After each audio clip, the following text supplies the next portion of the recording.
Eu nunca pensei em título. Pensei sim em vitórias.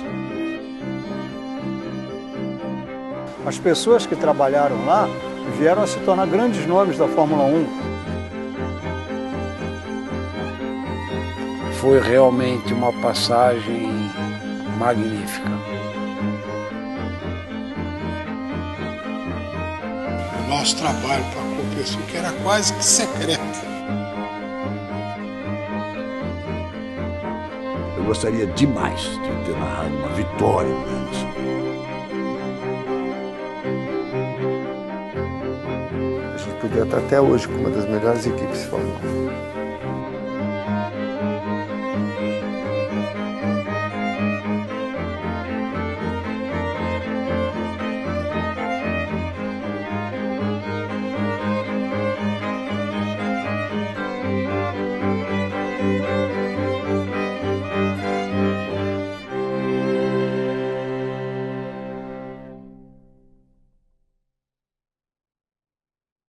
Até agora uma ótima classificação para Emerson, que completa hoje o 101º Grande Prêmio da sua vida. Quando você falava em Fittipaldi, naquela época, você falava em inovação. Esses dois irmãos e o pai, esses caras marcaram a história do automobilismo brasileiro. E o nome Fittipaldi sempre foi uma baita referência para mim. Então, no instante que o Wilson, a primeira vez que eu corri com ele, eu fiquei assim encantado. Cara, eu estou correndo com um dos meus ídolos. Nós tínhamos o Harvey Postlethwaite como projetista-chefe, o Adrian Newey, que é um dos melhores desenhistas, projetistas da história da Fórmula 1. Foi o máximo que eu pude fazer, é o que eu fiz. E eu fiz o máximo que eu conseguia para a equipe em todas as áreas possíveis. E eu me orgulho muito disso. A percepção do público foi muito diferente da realidade do projeto, da seriedade de quem estava por trás, do esforço da equipe que estava envolvida, de tanta gente boa na equipe. Foi um momento de empolgação geral, total, todo mundo. Havia ainda um sabor de novidade de Fórmula 1, mesmo para quem conhecia, tinha a presença brasileira na Fórmula 1 com pilotos, e pilotos excepcionais. Daí que surgiu o primeiro papo da construção do Fórmula 1.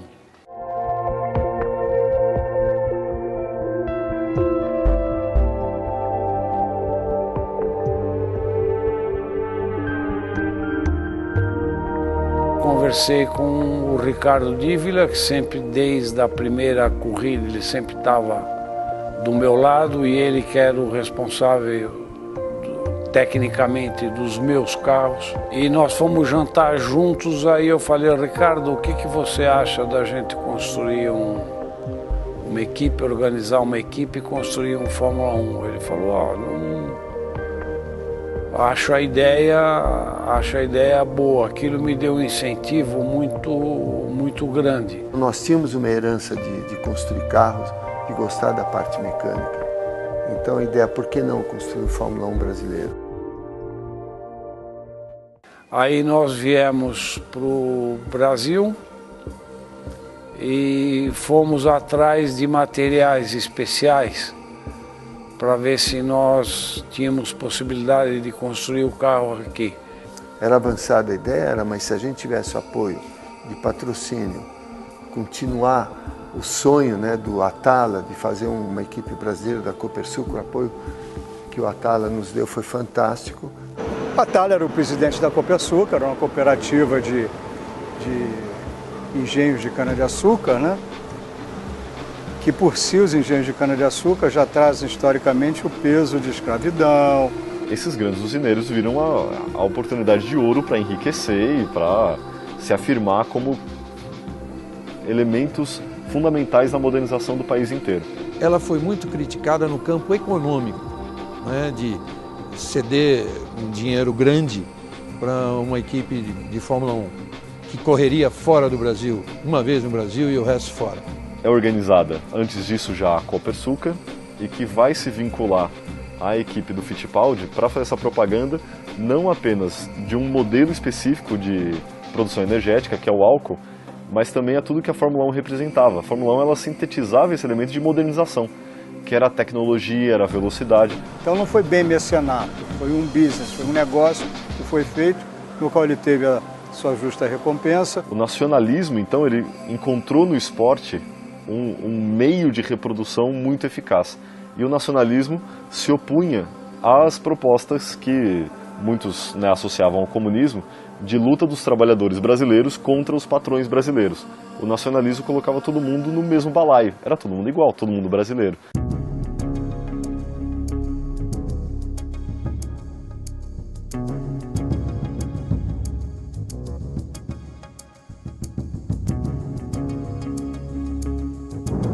O primeiro carro, o FD-01, aquele carro teve conceitos aerodinâmicos que vieram a ser usados décadas mais tarde, que são usados até hoje. Foi o primeiro chassi com honeycomb, ou ninho de abelha, que era uma mistura de folha de alumínio com Kevlar por dentro. Antes não era isso, era só alumínio. A gente nunca tinha um motor igual aos demais, né? O motor era sempre mais fraco. A Fittipaldi nunca conseguiu ter acesso a motores turbo. Porque você só conseguia acesso a motores turbo se você tivesse uma montadora junto com você. No caso era a Renault, depois a BMW e outras. Como a gente tinha todo o carro carenado, de repente a gente pecava em alguns outros detalhes, no caso de peso. Então, de uma certa forma, em função dessa introdução do carro asa, na sequência dos motores turbos, a Fittipaldi estava sempre correndo atrás do prejuízo, entendeu? Isso também interferiu muito, sabe?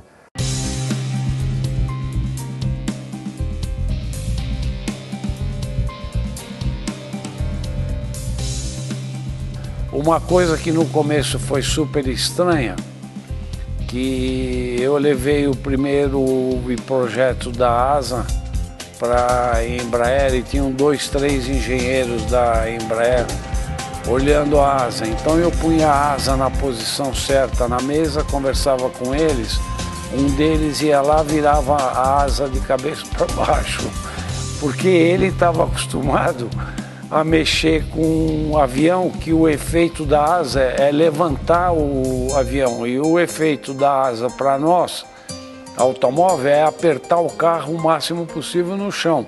O principal objetivo da Embraer não era esse. Esse era um favor, uma ajuda que a gente estava dando. Nós estávamos fazendo avião.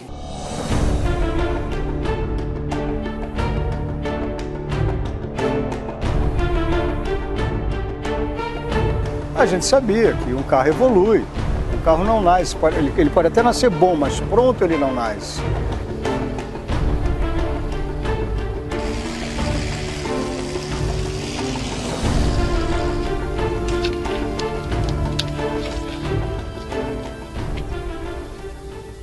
Nós trabalhávamos praticamente quase que 24 horas.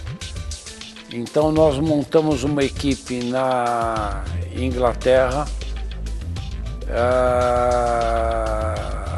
e o que a gente fazia?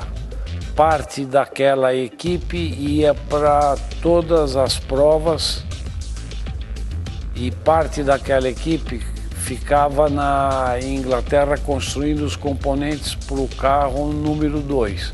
No começo do projeto Copersucar, estava naquela fase de todo mundo já deixar tudo montado e na hora da fabricação, da soldagem de um tanque de óleo que tinha que ser instalado no carro, já estava atrasado o projeto, deu um vazamento e na correria foi ter que ser ressoldado o tanque e na hora o tanque explodiu e foi um susto para todo mundo. Havia uma esperança, havia uma expectativa bem positiva.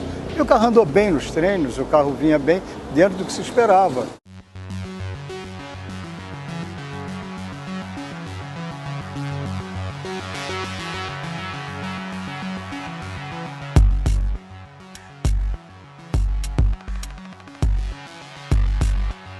Classificamos em penúltimo lugar na primeira corrida da Argentina nós já sabíamos, comparado com os outros carros, eu andando, eu sabia onde eu perdia. A primeira corrida, né? Aquele entusiasmo, né? Você participando pela primeira vez, junto com os outros, já era uma vitória, né? Eu estava no meio da pista. Naquela época, o jornalista podia ficar... Eu era jornalista de jornal, não de televisão. E não tinha... O acesso à pista era permitido, não só para os fotógrafos, como é hoje, né? O Wilson conhecia bem a pista, estava andando bastante bem, estava progredindo, e de repente o carro pega fogo. Pegou fogo na minha frente.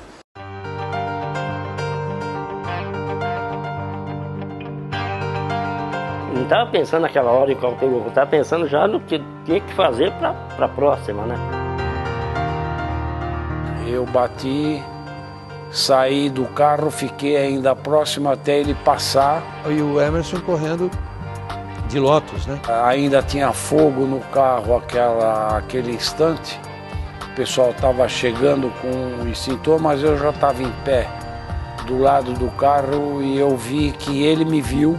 E quando ele passou pela primeira vez e viu o carro pegando fogo, ele viu que era o Copersucar.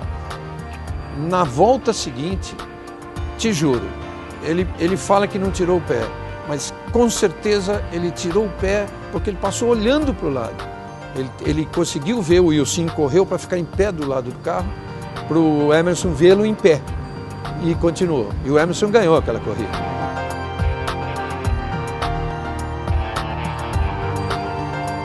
Quando você está fazendo as coisas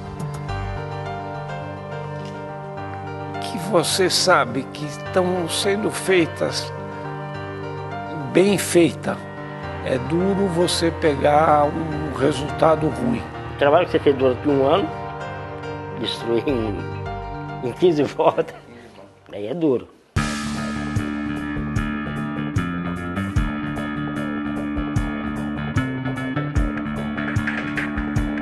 Houve o Agora Vai, né? O pessoal achando que basta o piloto para ver se é corrida de carro, não é corrida de piloto, é corrida de carro. E houve também o pessoal que falou que era o fim da carreira do Emerson. E como o Emerson chegou, aí lógico que você pensa, agora é que não pode errar mesmo. Você não está trabalhando com um piloto da primeira vez, você está trabalhando com o campeão do mundo. Trocar a McLaren pelo incerto naquele momento é algo que hoje, a gente fazendo as contas, a gente chega à conclusão de que com certeza o Emerson teria mais de 2 títulos mundiais.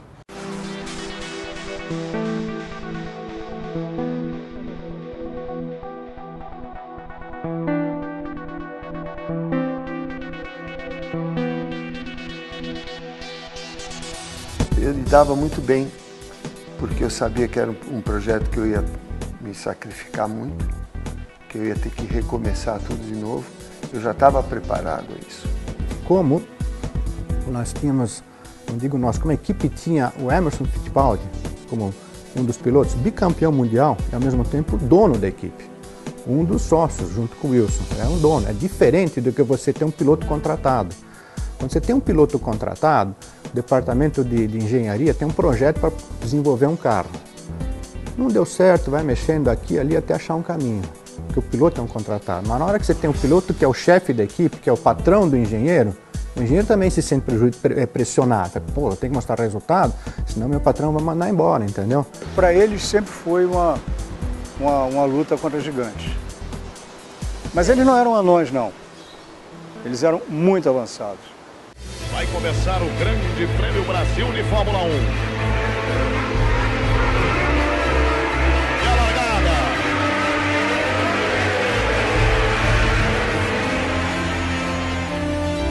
O F5A era um carro que foi desenvolvido junto com o Ricardo, o engenheiro Caliri, é um ex-engenheiro da Ferrari. O carro já tinha conseguido resultados muito bons, os testes que eram feitos ele já estava muito bom. Mas no Brasil o carro estava muito bom, só que teve uma surpresa. Antes da corrida, no warm-up de manhã, eu tive um problema eletrônico no carro e nós tivemos que trocar de carro, pegar o carro reserva. Mas a equipe estava bem preparada, o carro de reserva estava idêntico ao carro principal. Ele estava no grid e ele veio para segundo lugar, passando os outros carros. Foi muito bacana porque ninguém quebrou na minha frente. Porque que podia ser um segundo que foi entregue, né? Mas não foi, nós fomos buscar o segundo lugar.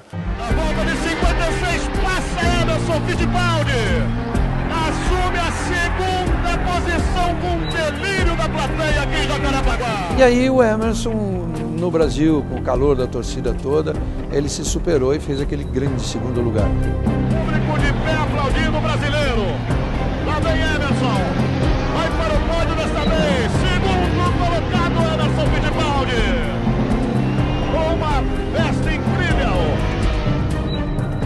Foi assim um segundo lugar com sabor de vitória, né? O público comemorando, foi muita emoção, muito bacana. Na hora que cruzou, foi um Deus nos acuda, todo mundo jogando coisa para cima.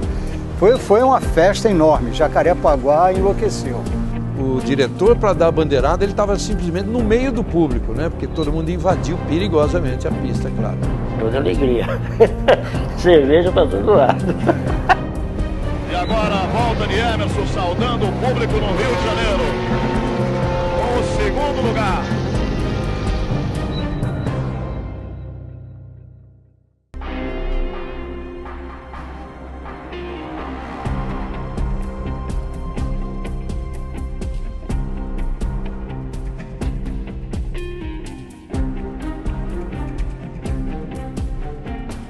Quanto a não ter resultados, falta entendimento, falta tolerância. O brasileiro sempre foi assim.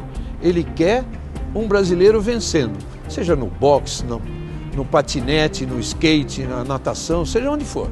Ele não quer chegar em segundo. Eu acompanhei muitos detalhes, muitos momentos onde percebia que a equipe corria desesperadamente atrás de resultados em cima da pressão da imprensa brasileira. Algumas vezes eram críticas, outras vezes eram piadas. Você até estranhava alguém fazer piada com um projeto do tamanho que era aquele projeto, né? Uma parte da imprensa, principalmente a imprensa não especializada, não entendia o que estava acontecendo.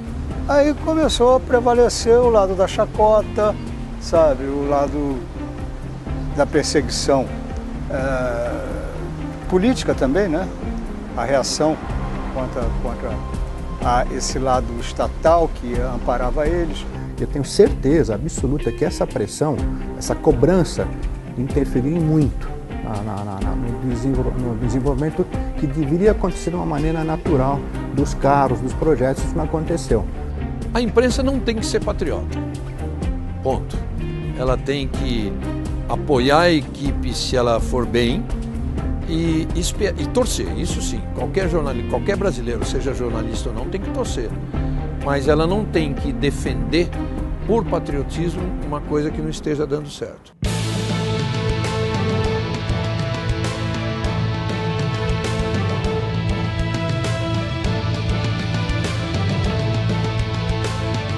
Uma equipe que naquela época, na competitividade que a Fórmula 1 tinha naquela época, faz 104 corridas, marca 44 pontos, chegando 3 vezes ao pódio. Isso é uma coisa muito importante, porque no decorrer da história, várias outras equipes chegaram na Fórmula 1 e em menos de 3 anos já estavam fora sem conseguir nada. A Toyota não conseguiu ganhar um grande prêmio, uma Toyota, em 5, 6 anos de história. E nós tivemos resultados melhor que a Toyota. A Willis, na época, era uma equipe já mais ou menos mais velha que a nossa, né?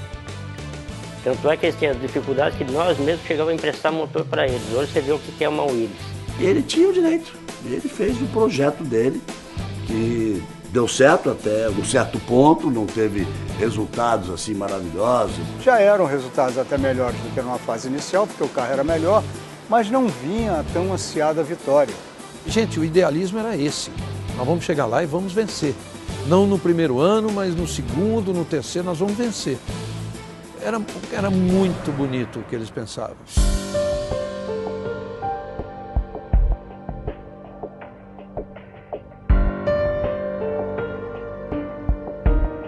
A equipe acabou por dificuldade financeira. Não houve uma contabilidade preto no branco ali, não. perto que a gente gasta num avião. Isso aí era perfumaria. A Skol, que era o último patrocinador que nós tivemos, eu lembro até hoje o nome dele, o Alírio Góes, me ligou e falou: Emerson, nós achamos que vocês estão no caminho certo, o carro novo F8 é muito bacana, andou muito rápido no Grande Prêmio da Alemanha, mas nós estamos com um problema, a imprensa está detonando vocês, nós não vamos poder continuar.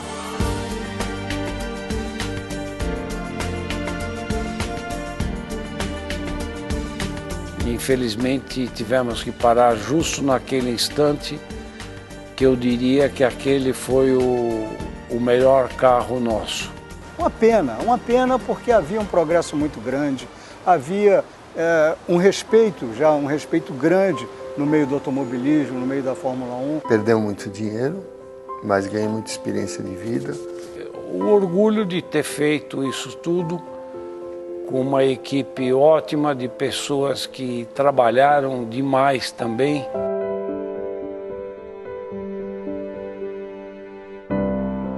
40 anos depois,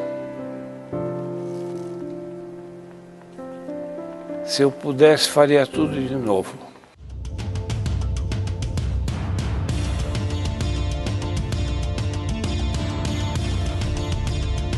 O pioneiro sempre passa pelo descrédito, sabe? Foi isso que aconteceu com eles.